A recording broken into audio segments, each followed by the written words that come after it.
Good evening. On behalf of the Louisiana Democratic Party and AOC Media, we'd like to welcome you to this 4th Congressional District Forum. The Louisiana Democratic Party has fielded a great candidate for this election cycle, and we wanted to provide you this opportunity for you to hear from him directly. I'm Michael McHale, Vice Chair of the Louisiana Democratic Party, and I'm joined by Ms. Kelly Garrett, who's the Vice President of Blue Acadiana. Our candidate tonight is Mr. Ryan Trundle. We're going to give Ryan about a minute and a half to kind of introduce himself, and then we're going to ask him some questions that have been provided to us through people on the internet and through the staff of the Louisiana Democratic Party. And this hopefully will be an informative night for everybody, informative and entertaining night. With that, Ms. Trundle. Yes, let's hope it's entertaining. Hi, let's see here. So I'm from Shreveport. I've been an activist, community organizer my entire life, since I was 9, actually. And never thought about being in politics until a couple of years ago when I was a delegate for Bernie Sanders.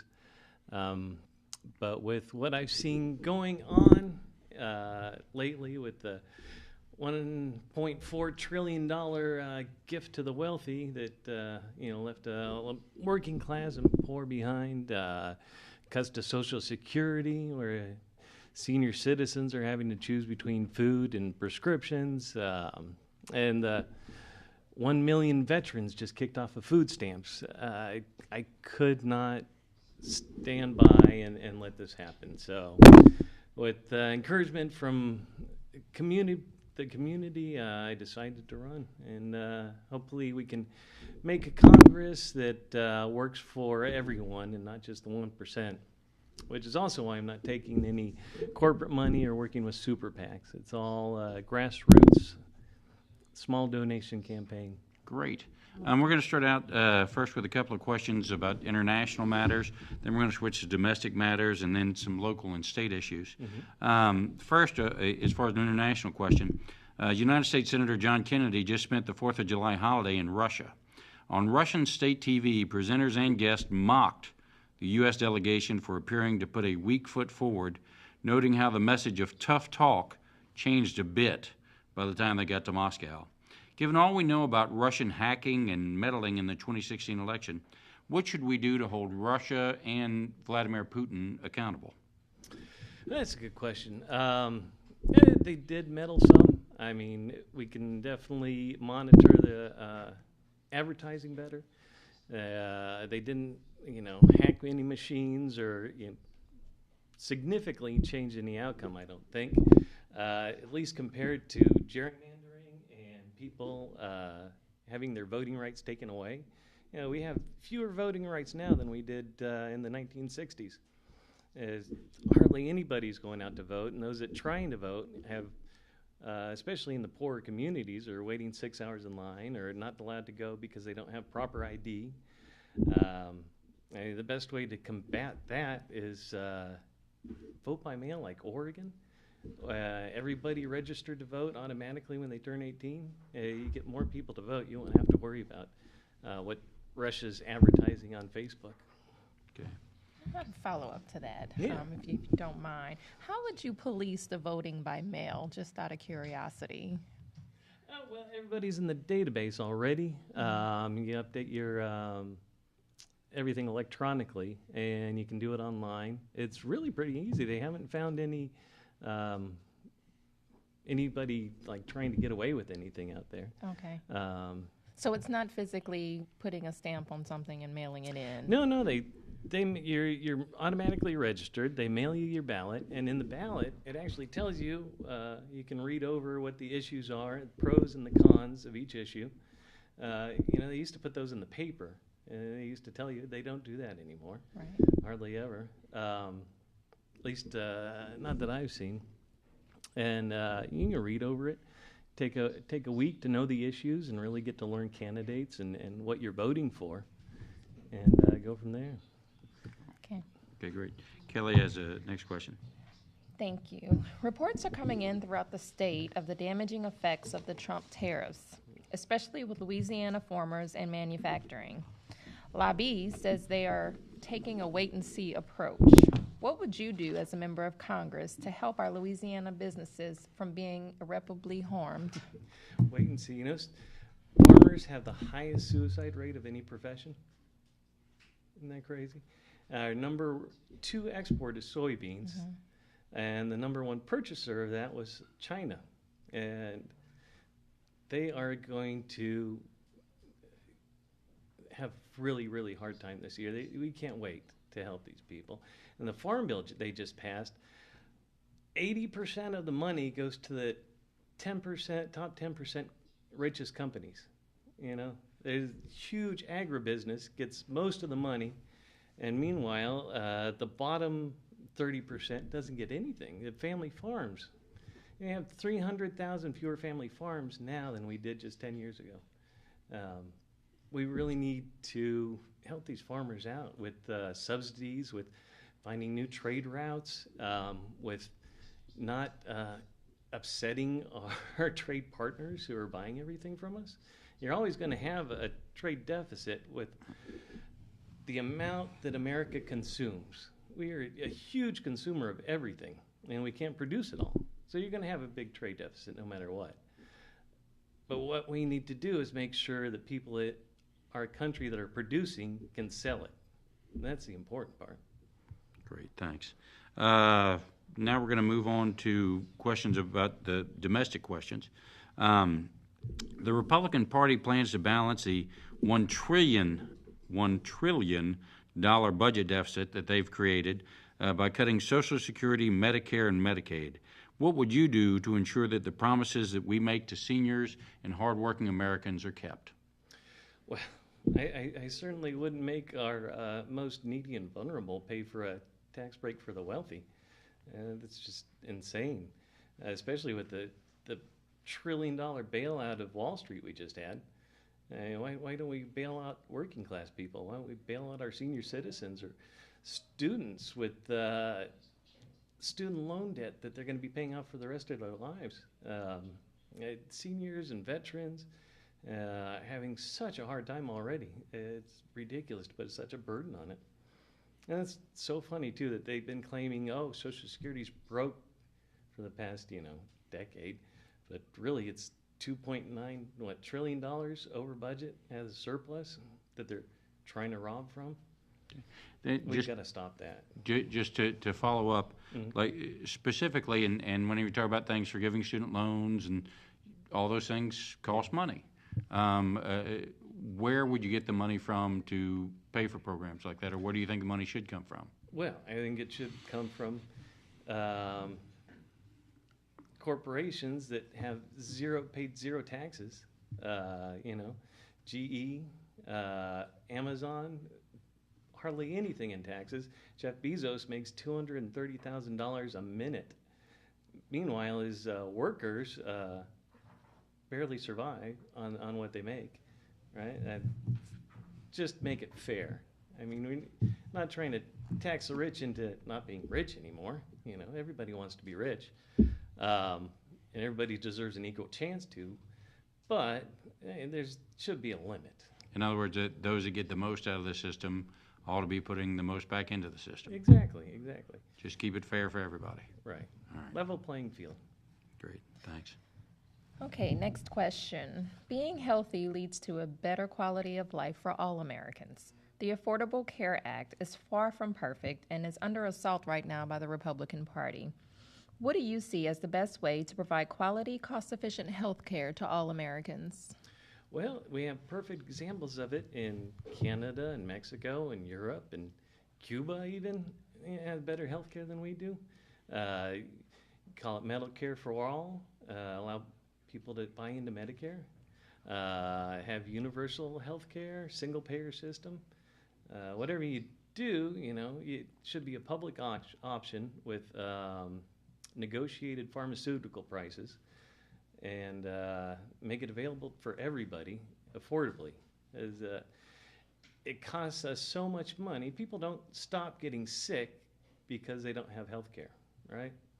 They still go to the hospital and they still get care, and you still pay for it.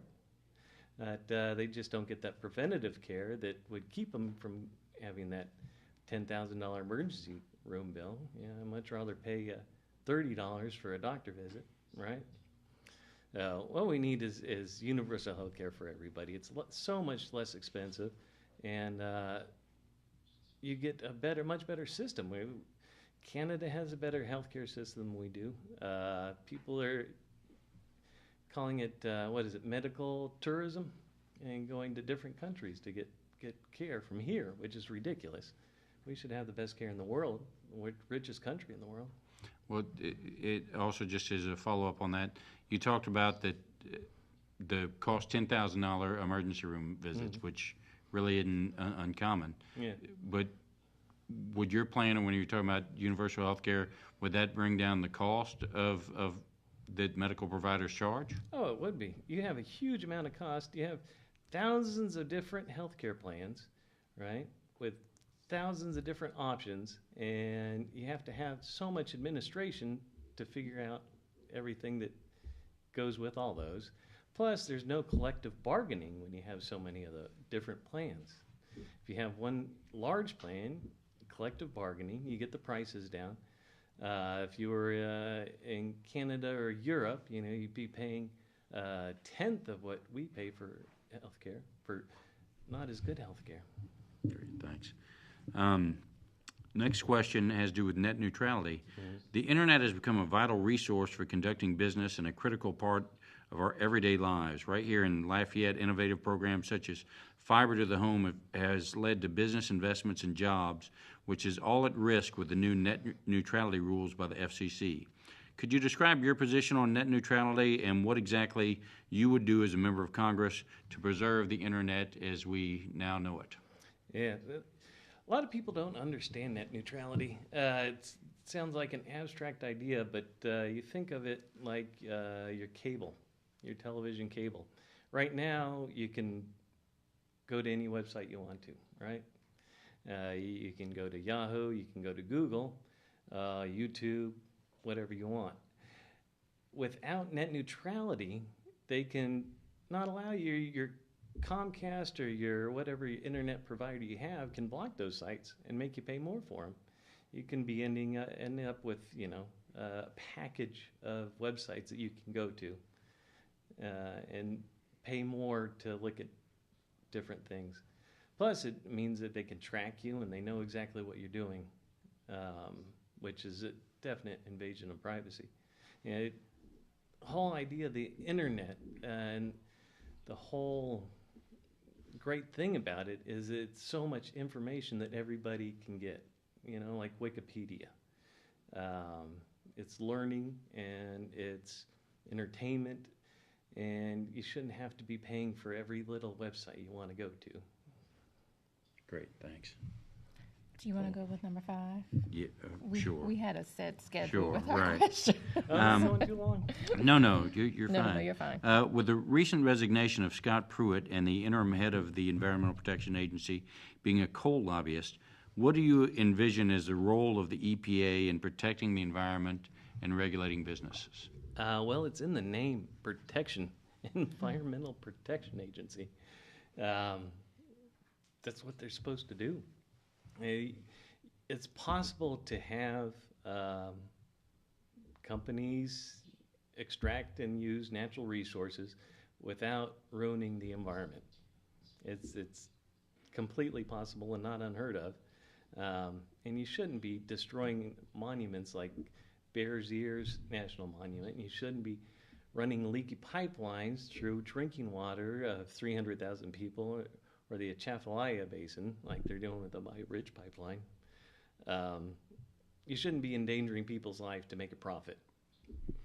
Let me just say, as a follow-up, particularly in Louisiana with the strong influence of the oil and gas industry, that we've been told for a long time that we kind of had to make a choice between, look, you can have a clean environment or you can have good jobs.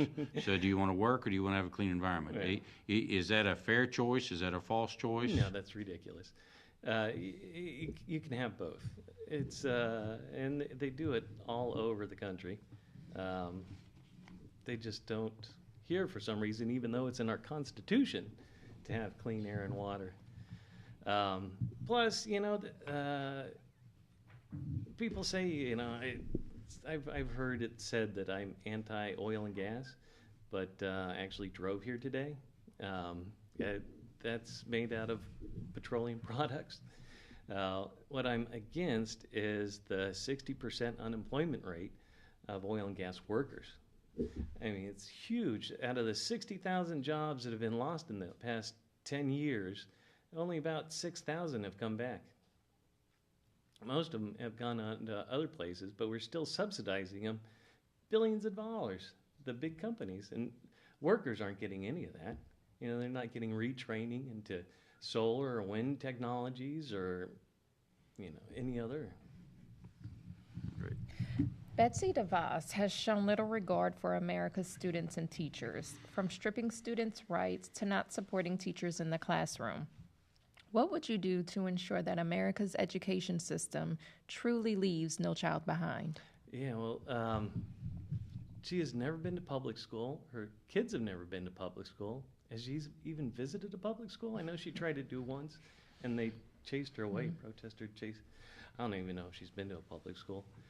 But boy, education, children, the future, right? How can you not fully fund and support education, especially with pre-K? It's a huge help in especially in underprivileged communities. It goes with them with their entire education for their entire lives. So, that's the number one thing we need to do is fully fund pre-K, Head Start programs. Make sure they have school lunches. They're trying to take away their school lunches. I mean, a kid can't learn if he's too busy thinking about eating. It's just ridiculous. Great, thanks. Now we're going to move into some questions about local and state issues. With the recent failures of the Veterans Administration and the increase in the suicide rate for veterans, how do you envision the VA providing adequate and expedient services for those who've sacrificed so much for this country? Yeah. Oh boy, 22 veterans a day kill themselves. It's awful. Wow. And I do a lot of work with the homeless. There are so many of them that are veterans. And I've talked to them that have waited months. One fella in particular in a wheelchair in the streets, sleeps in a park bench. His legs are swollen up so big that they look like they're going to pop. And he can go to emergency care every once in a while, but they try and limit that. And he's gone through the VA paperwork, and it's just taking forever. You've got to expedite that. You've got to give them mental health care. I mean, like, on the spot, immediately, come in and we'll help you. That should be first and foremost. This gentleman, too, he was at a business, very productive person in society, had a stroke, had health care, had another stroke, and couldn't work anymore, went bankrupt. Now he's on the streets. And he's a veteran. Something wrong with that. Just as a follow-up, and you mentioned mental health care and PTSD, but also throughout the country, there's also a huge opioid epidemic that we've seen, and a lot of mental health problems.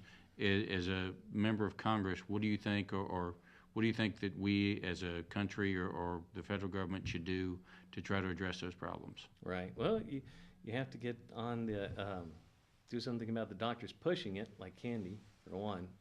And also they found out in Colorado and Oregon, Washington, California, marijuana use decreases opioid use by a huge amount. It also helps a lot with PTSD. Now, we need to take marijuana off of Schedule 1, make it federally legal for testing, and so they can, marijuana companies can use federal banks and not be afraid of, being raided by the FBI, and make it a state issue. That could definitely help everybody, though, and allow the VA to prescribe it. Great. Louisiana pays women 67 cents on the dollar compared to their male counterparts. Women of color make less than 49 cents. With the legislature's inability to pass equal pay legislation, what would you do on a federal level to ensure that the Louisiana women, regardless of race, get equal pay for equal work? Whatever we can. Equal pay, equal work deserves equal pay, period. It shouldn't even be a question. Whether there are enough laws in place that we just aren't utilizing, I don't know. We might have to invoke more penalties on companies like that. I know they have the statistics. I know who's doing it. They're just not enforcing it. We need to really crack down on that. That's just not fair. With Governor Edwards expanding Medicaid in the state, we brought 19,000 new jobs and over $1.5 billion in direct economic impact to the state. This is kind of a silly question. I think I know what your answer is going to be, but do you support Medicaid expansion? And if so, what would you do to protect it on a federal level? Oh, let me think. Yes. Medicare for everybody. I mean, it could even be a constitutional amendment that healthcare is a right, not a privilege. It really should be. Nobody should have to worry about, like my friend in the wheelchair, about getting sick and losing everything. Everybody, 60% of Americans are living paycheck to paycheck. They get sick and it could be all over for them. 60%. It's a matter of really national security, I think. So again, as a follow-up, who's going to fund this? What? It's not free. Right. Yeah. you don't just, you just don't give people health care. You're still paying for health care. You buy into it, right? But it's just going to be so much less expensive. Okay. Because of, cooperative bargaining and a lot less administration. Okay. Louisiana is unique because we are on the convergence of energy and the environment. How would you protect both the environment and ensure that Louisiana remains a dominant force in energy production? Well, there's an interesting article in Houston the other day, the capital of oil and gas, and they're moving to renewable energy. They're going solar, they're going wind power, they're investing in geothermal and trying to attract more renewable energy companies to Houston, which is exactly what we should be doing. You look at Iowa, and this is going to help the farmers too with their trade war dilemma that's going to hurt them so much. A lot of Iowa farmers are leasing their land to wind turbines and solar panels and supplementing their income that way, and which is creating thousands and thousands of jobs for unemployed oil and gas workers and making a cleaner environment. It's a win-win. Great. Next question is, Louisiana does not have a state minimum wage. The cost of living across the state varies from New Orleans to Lake Charles, from Shreveport to Slidell. Mm-hmm. What would you do on a federal level to ensure that Louisiana residents get a long-awaited raise? And if there is a minimum wage, what do you think a fair amount should be? Well, nobody should work 40 hours a week and still be starving. That's number one. $15 minimum wage would help most people across the country. And that's just what's got to be done. We've got to raise the minimum wage. You can't survive on $7 an hour. You can barely survive on twice that, $14 an hour. Number one, it's the right thing to do. Number two, it's costing taxpayers a lot of money because so many people working minimum wage have to rely on government assistance. And this is really welfare for the corporations. It's not helping the people working that much. It's helping Walmart. It's helping fast food places. But it's certainly not helping the people, and it's not helping them. They can never get ahead like that. Now, for bonus points, a living wage by area, right? So the Department of Labor keeps statistics on what it takes, how much money it takes to survive in different areas. Okay, cities usually much more, say $16, $17, $18 an hour takes to survive in the cities. Rural areas, maybe it's $12, $13 an hour.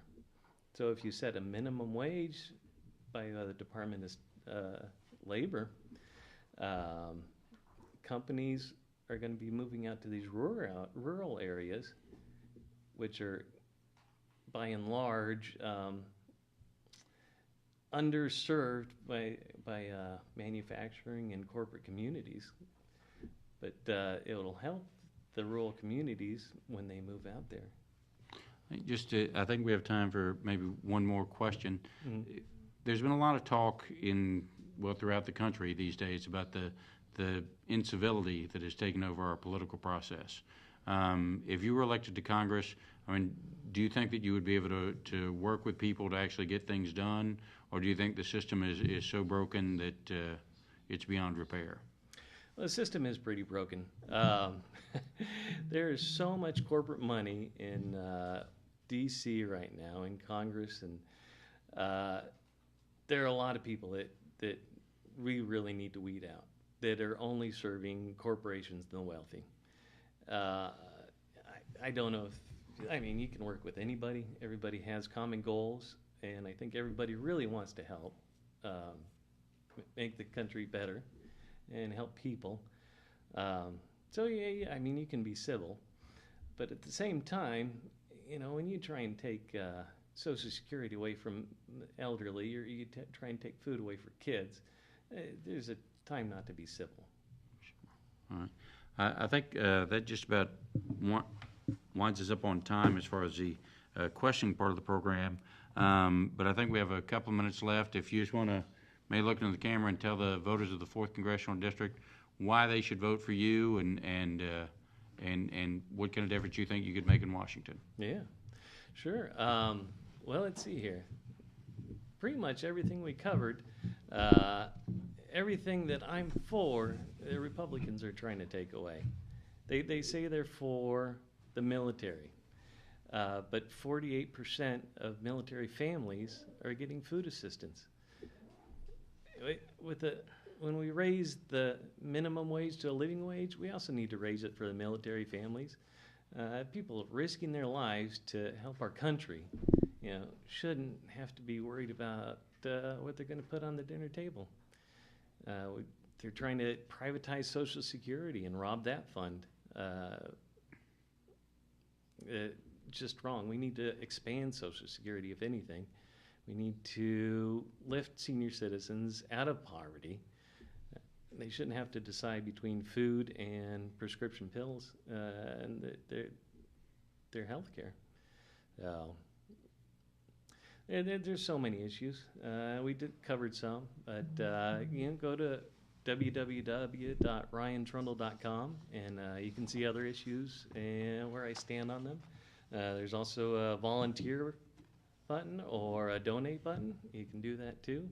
If you're on Facebook, go to ryantrundle.for Congress and send me a message if you have any more questions. I'll answer them just as fast as I can. Great. Thanks a lot, Ryan. Thank you. I think we're just about out of time, but ladies and gentlemen, on behalf of the Louisiana Democratic Party and AOC Media, I'd like to thank you for joining us tonight for this very informative and entertaining time here with our candidate, Ryan Trundle. Thank you and good night. Good night.